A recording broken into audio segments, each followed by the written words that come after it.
ئەم کاتتان باش. بە گوێرەی راپۆرتێکی ڕۆژنامەی نیویۆرک تایمزی ئەمریکی، سعودیا ئامادەیە پەیوەندیەکانی لەگەڵ ئیسرائیل ئاسایی بکاتەوە، بەڵام داوای گەرنتی پاراستنی لە هێرشەکان کردووە. ڕۆژنامەکە دەڵێت بۆ ئاسایکردنەوەی پەیوەندیەکانی لەگەڵ ئیسرائیل، محەممەد بن سەلمان شازادەی جێنشینی سعودیا داوای لاشاندە ئەمریکیەکان کردووە گەرنتی بدەنێ بۆ پاراستنی سعودیا لە هێرشی سەربازی.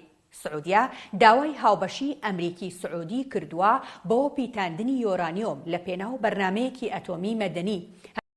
هەروەها داوای کەمکردنەوەی کۆت و بەندی کردووە لەسەر فرۆشتنی چەکی ئەمریکی بە سعودیا.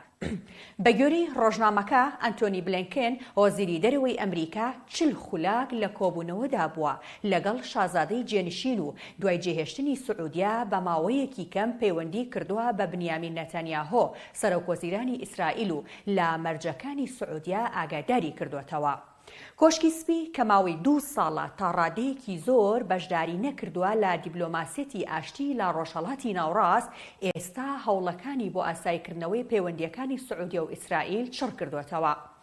بەشێکی بەرپرسانی ئەمریکا پێیان وایە ئەگەری ڕێکەوتنی دیبلۆماسی لە ڕۆژهەڵاتی ناوڕاست لە 150 کەمترە. بلینکنیش دەڵێت گەیشتن بە ڕێکەوتن کارێکی ئاسان نییە، بەڵام ئاسایکردنەوەی پەیوەندیەکانی نێوان سعودیا و ئیسرائیل دەبێتە ڕووداوێکی دراماتیکی لە پرۆسەی ڕێککردنەوەی ڕۆژهەڵاتی ناوڕاستدا. ئاسایکردنەوەی پەیوەندیەکان و دانپێدانانی سعودیا بە ئیسرائیلدا وەک سەرکەوتنێکی سیاسی گەورە دەبێت بۆ نەتانیاهۆ کە ئێستا حکوومەتەکەی ڕوبەڕووی ناڕەزایی ناوخۆی تون دەبێتەوە.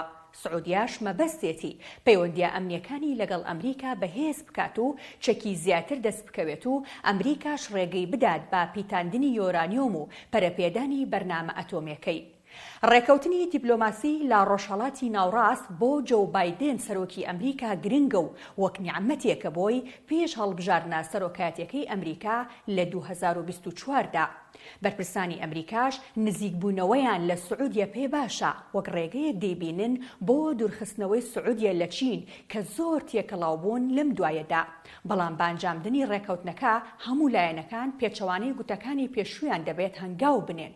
ئیسرائیل دەیگوت ڕێگا بە پیتاندنی یۆرانیۆم نادات لەلایەن سعودیەوە. سعودیەش دەیگوت پرۆسەی ئاشتی لەگەڵ ئیسرائیل بەدی نایەت تا دوای دامەزراندنی دەوڵەتی فەڵەستین. بایدنیش پێشتر بەڵێنی دابوو سعودیا بکات بە وڵاتێکی فرامۆشکراو. ئەمریکا هەوڵا دیبلۆماسیەکانی و سەردانەکانی چڕ کردوێتەوە. هەر ئەم هەفتەیە و دوای بلینکن، برێتمە گۆرگ ڕێخەری کۆشکی سپی بۆ کاروباری ڕۆژهەڵاتی ناوەڕاست لەگەڵ شاندێکدا با سەردانێکی ڕادنەگەیەنرا و گەیشتە سعودیا. جاک سۆلیڤان، ڕاوێژکاری ئاسایشی نیشتیمانی ئەمریکا، لە مانگی ئایار سەردانی سعودیای کردووە. ڕێکەوتنی ئەتۆمی ئەمریکا لەگەڵ سعودیا پێویستی بە ڕەزامەندی کۆنگرێس دەبێت کە لەم بابەتەدا بە قوڵی کۆنگرێس دابەش دەبێت و هەندێک ئەندامی دیاری حیزبەکانی بایدنیش ڕەنگە دژی بوەستنەوە.